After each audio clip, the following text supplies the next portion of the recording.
Keputusan Presiden Vladimir Putin yang diumumkan tanggal 21 Februari tahun 2022 malam tersebut menggenapi prediksi sejumlah pengamat politik yang menyebut Putin terobsesi menghidupkan kembali kejayaan Uni Soviet yang runtuh 1991.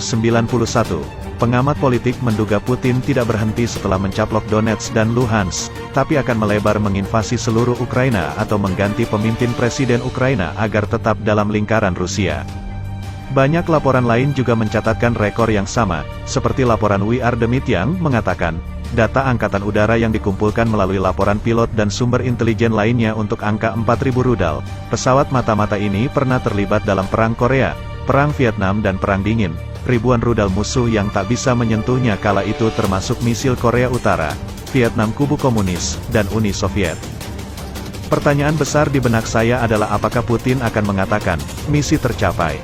Saya telah melindungi kerabat etnis saya di Donbas, atau apakah ini langkah pertama dalam apa yang kemungkinan akan menjadi invasi Rusia ke seluruh negara itu, ujar Charles Kupchan kepada Al Jazeera. Namun memperhatikan bahwa pidato Presiden Rusia saat mengumumkan pencaplokan Donetsk dan Luhansk, Rusia dan Ukraina adalah satu dan sama, Charles Kupchan mengatakan khawatir tentang hari-hari mendatang. Bagi saya itu terdengar seperti landasan ideologis untuk masuk, menggulingkan pemerintah dan membawa Ukraina ke dalam lingkup pengaruh Rusia, katanya. Menteri Pertahanan Ukraina Oleksiy Reznikov memposting pesan emosional di situs web kementeriannya yang memberitahu pasukannya agar siap berperang. Akan ada kesulitan, akan ada kerugian. Kami harus menahan rasa sakit, mengatasi ketakutan dan keputusasaan, kata Reznikov. Tapi dia juga menjanjikan kemenangan tertentu. Dalam menghadapi ancaman Rusia, Kremlin telah mengambil langkah lain untuk menghidupkan kembali Uni Soviet, kata Reznikov. Kemarin, Putin, menunjukkan wajah aslinya. Tambahnya, mengacu pada Putin, wajah penjahat yang ingin menyandera seluruh dunia yang bebas. Nyaris semua negara mengecam aksi Rusia ini. Mungkin hanya negara tertentu yang sangat bergantung pada Rusia yang mendukungnya seperti Suriah. Sekretaris Jenderal PBB Antonio Guterres mengecam langkah Rusia mencaplok dua wilayah separatis Ukraina Timur dan dianggap sebagai pelanggaran kedaulatan Ukraina. Sekretaris Jenderal menganggap keputusan Federasi Rusia sebagai pelanggaran terhadap integritas teritorial dan kedaulatan Ukraina dan tidak sesuai dengan prinsip-prinsip Piagam Perserikatan Bangsa-Bangsa, katanya dalam sebuah pernyataan. Serentak negara NATO dan Amerika langsung memberikan sanksi ekonomi yang sangat memberatkan ekonomi Rusia. Tapi kenapa Putin berani menginvasi Ukraina yang didukung Amerika dan NATO?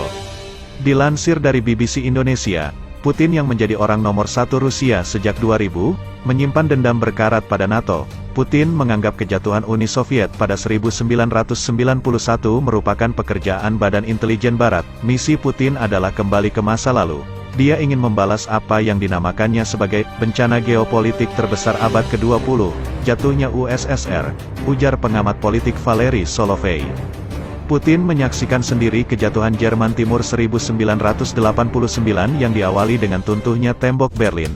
Putin bertugas di Dresden, Jerman Timur, sebagai pegawai rendahan KGB, berstatus agen biasa, tak berdaya menyaksikan warga setempat menghancurkan kantornya. Putin menjelaskan sendiri bagaimana dirinya meminta bantuan ketika markas KGB di Dresden diamuk massa pada Desember tahun 1989. Namun Moskow, di bawah Mikhail Gorbachev, terdiam. Dia mengambil inisiatif untuk menghancurkan dokumen-dokumen yang bakal memojokkan Rusia di kemudian hari. Kami membakar sedemikian banyaknya sampai tungku meledak, sebut Putin dalam buku berisi kumpulan wawancara berjudul First Person.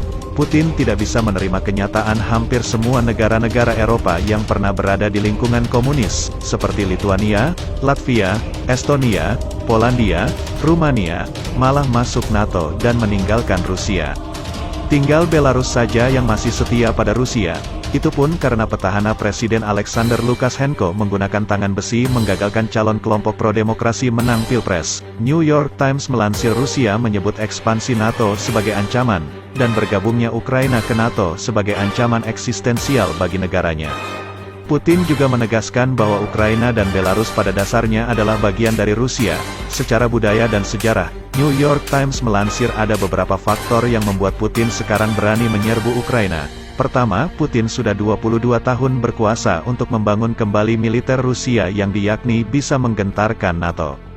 Bahkan Putin dan anteknya Alexander Lukashenko, menyaksikan latihan peluncuran rudal balistik hipersonik, Sabtu tanggal 19 Februari tahun 2022. Rusia mengklaim punya sejumlah rudal balistik hipersonik yang disebut tidak bisa dilumpuhkan rudal anti-misil milik NATO. Menurut The National Interest, senjata hipersonik Rusia adalah 3M22 Zircon, juga dikenal sebagai Zircon, rudal jelajah hipersonik anti-kapal yang mampu mencapai kecepatan lebih dari Mach 8 atau sekitar 9.800 km per jam.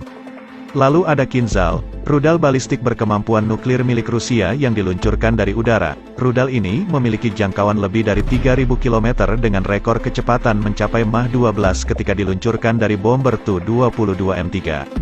Ketiga adalah Avangard, Boost Glide Weapons Hypersonic dengan muatan Multiple Independent Targetable Reentry Vehicle, MIRV. Senjata ini menggabungkan rudal balistik berkinerja tinggi dengan wahana peluncur nirawak. Dalam latihan peluncuran rudal balistik hipersonik, Sabtu tanggal 19 Februari tahun 2022, Rusia meluncurkan uji coba rudal hipersonik dan jelajah di target laut dan darat. Semua rudal mencapai target mereka, mengkonfirmasi tujuan kinerja mereka, kata Kremlin. Menambahkan latihan termasuk pembom Tu-95 dan kapal selam. Putin dilaporkan memerintahkan latihan untuk dimulai. Sebelumnya, juru bicara Kremlin Dmitry Peskov mengacu pada kode peluncuran nuklir yang ada dalam tas hitam yang selalu dibawa Putin. Peluncuran uji seperti itu, tentu saja, tidak mungkin dilakukan tanpa kepala negara. Anda tahu tentang koper hitam yang terkenal dan kancing merahnya, kata Peskov. Dua rudal balistik diluncurkan, satu dari sebuah peluncuran di barat laut Rusia dan yang kedua dari kapal selam di Laut Barents, mengenai sasaran ribuan kilometer jauhnya di semenanjung timur jauh Kamchatka, kata Kremlin.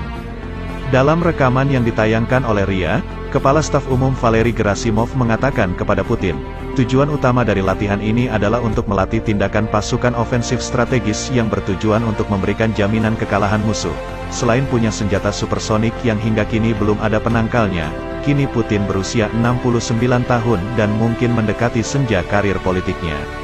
Aksi Putin juga dapat dikaitkan dengan kekalahan Presiden Donald J. Trump, yang sangat ramah kepadanya dan kerap meremehkan NATO. Kontras dengan kebijakan Presiden Joe Biden, yang berkomitmen pada NATO dan tidak mempercayai Kremlin. Bahkan Trump pernah menyebut NATO sudah usang dan tidak dibutuhkan. Mungkin juga Putin ingin memberi energi pada kaum nasionalis di dalam negeri dengan berfokus pada ancaman eksternal. Seperti yang dia lakukan di masa lalu, Putin telah membungkam tantangan domestik untuk otoritasnya. Tetapi tahun lalu, dengan kelesuan akibat pandemi, membuat kelompok-kelompok oposisi mengadakan beberapa protes anti-Putin terbesar dalam beberapa tahun. Selain faktor Trump, kepergian Kanselir Angela Merkel setelah 2 periode menjabat juga berpengaruh. Angela Merkel besar di Jerman Timur fasih berbahasa Rusia, dan telah mengembangkan hubungan kerja yang baik dengan Putin. Maklum Putin lama bertugas di Jerman Timur sebagai agen KGB dan pulang kampung setelah Jerman Timur bubar.